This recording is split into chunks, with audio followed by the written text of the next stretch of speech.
نحمده ونصلي ونسلم على رسوله الكريم أما بعد فأعوذ بالله من الشيطان الرجيم بسم الله الرحمن الرحيم وما منعنا أن نرسل بالآيات إلا أن كذب بها الأولون وآتينا ثمود الناقة مبصرة فظلموا بها وما نرسل بالآيات إلا تخويفا۔ پارہ نمبر 15 سورہ بنی اسرائیل، رکوع نمبر 6، آیت نمبر 59۔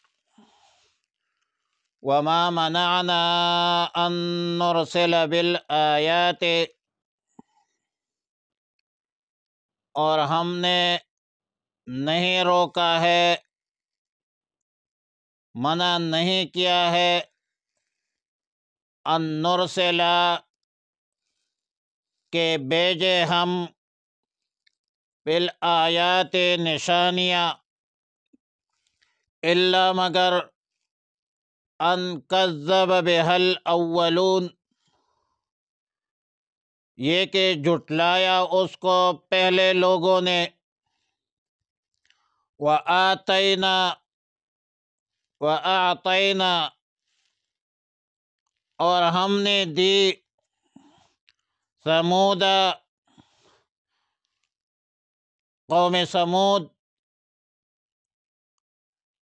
قوم سمود کو، حضرت صالح علیہ السلام کی قوم کو، الناقۃ اونٹ نے، مبصرۃً جو نشانی تھی، دیکھنے والی تھی، فظلموا بها، پس انہوں نے ظلم کیا اس اونٹنی پر، وما نرسل بالآیات، اور ہم نہیں بھیجتے نشانیاں، الا تخویفا، مگر ڈرانے کے لیے۔ آیات مذکورہ کے حوالے سے معالم التنزیل جلد 3 صفحہ نمبر 121، اور تفسیر روح المعانی جلد نمبر 15 آیات نمبر 103، بحوالے حاکم و احمد و نسائی و طبرانی، سیدنا عبداللہ ابن عباس رضی اللہ تعالی عنہما سے روایت نقل کرتے ہیں کہ اہل مکہ نے رسول اللہ صلی اللہ علیہ وسلم سے سوال کیا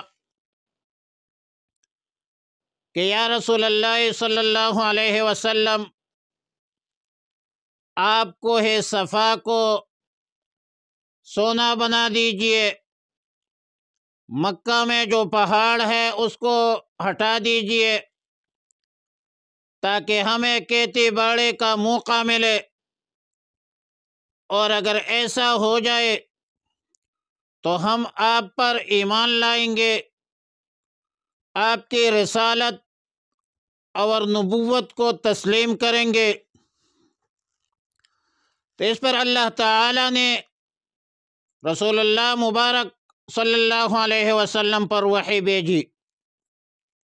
کہ اگر آپ چاہیں تو ہم اس کو ڈیل دے دیں، اور اگر آپ چاہیں تو ان کا سوال بھی پورا کرے، لیکن اگر ایمان نہ لائے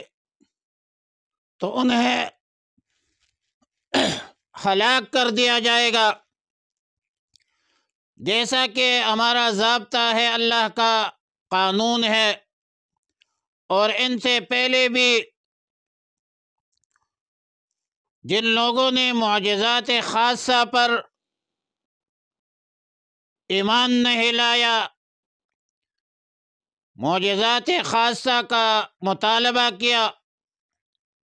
پھر اس کو تسلیم نہیں کیا، اور اس فرمائشی معجزات کے ظہور کے بعد ایمان نہیں لائے، کفر پر جمے رہے، تو اللہ تعالیٰ نے ان کو ہلاک کر دیا ہے اور ان پر عذاب نازل کر دیا ہے۔ رسول اللہ صلی اللہ علیہ وسلم نے فرمایا، عرض کی کہ یا رب العالمین، میں چاہتا ہوں کہ آپ انہیں ڈیل دے دے۔ ممکن ہے کہ ان میں کچھ لوگ ایمان لے آئے اور ہلاکت سے بچ جائے، تو اس پر آیات مذکورہ نازل ہوئی اور فرمایا کہ یہ لوگ جو فرمائشی معجزات کا مطالبہ کرتے ہیں تو یقینی طور پر معجزات کی ظہور اللہ کی قدرت میں ہے، لیکن ہم اس لیے ظاہر نہیں کرتے کہ جیسے کہ پہلے امتوں نے فرمائشی معجزات کی مطالبات کیے، اور جب مطالبات ظاہر ہوئے اور انہوں نے ایمان نہیں لایا تو اس پر پھر عذاب نازل ہوئی۔ اگر اس امت کے سامنے بھی فرمائشی معجزات ظاہر کر دی جائے پھر بھی ایمان نہ لائے تو اللہ کی تکوینی قانون کے مطابق ان کو بھی ہلاک کر دیا جائے گا، جیسا کہ سابقہ گزشتہ امتوں کے ساتھ ہوا ہے۔ اب ظاہر ہے کہ معجزات جو ہوتے ہیں یہ حق کے طالب کے لیے ہوتی ہے، احقاق ما هو الحق کے لیے ہوتی ہے، اور رسول اللہ صلی اللہ علیہ وسلم کے بے شمار معجزات ہے، بلکہ سب سے بڑا معجزہ قرآن کریم ہے، جو دائمی معجزہ ہے، قیامت کے صبح تک پورے عالم انسانیت کے لیے رشد و ہدایت، صلاح، فلاح، کامیابی اور کامرانی کی ضامن ہے۔ اور یہ معجزہ جاری بھی ہے، ساری بھی ہے، انقطاع بھی نہیں آیا ہے اس معجزہ میں، اس میں کسی قسم کے تغیر، تبدل، ترمیم اور تحریف بھی نہیں ہوئی ہے۔ تو ہدایت کے لیے، طلب حق کے لیے ایک ہی معجزہ کافی ہوتی ہے، اور فرمائشی معجزات سے اللہ رب العالمین قاصر بھی نہیں ہے، اللہ رب العالمین کے قدرت میں ہے، اللہ تو کن فیکون ذات ہے، بلا شبہ اللہ اس پر قادر ہے، تخلیق پر بھی قادر ہے، ظہور پر بھی قادر ہے۔ لیکن یہ جو امت مرحومہ ہے، امت محمد عربی صلی اللہ علیہ وسلم پر اللہ کا بہت بڑا کرم ہے، احسان ہے، فضل ہے کہ اس امت میں فرمائشی معجزات کا ظہور نہیں ہوا ہے، ورنہ جھٹلانے کی صورت میں، تکذیب کی صورت میں ہلاکتیں ہوتی، اور پھر فرمایا کہ وَآتَيْنَا ثَمُودَ النَّاقَةَ مُبْصِرَةً فَظَلَمُوا بِهَا، ہم نے قوم ثمود کو اونٹنی دی بطور معجزہ، جو بصیرت کا ذریعہ قوم ثمود، اور ان لوگوں نے اس اونٹنے کے ساتھ ظلم کا معاملہ کیا، اور یہ ان کا ایک فرمائشی معجزہ تھا، ان کا مطالبہ تھا۔ سیدنا صالح علیہ السلام سے قوم نے کہا کہ پہاڑ سے اونٹنی نکل آئے تو ہم ایمان لائیں گے، اور جب ان بدبختوں کی سفارش پر، مطالبے پر پہاڑ سے اونٹنی نکل آئی اور ان بدبختوں کو بتلایا کہ ہذہ ناقۃ اللہ لکم، یہ بھی بتلایا کہ ایک دن یہ پانی پیے گی اور ایک دن تمہارے مویشیاں جو ہے اس کے بارے ہوگی،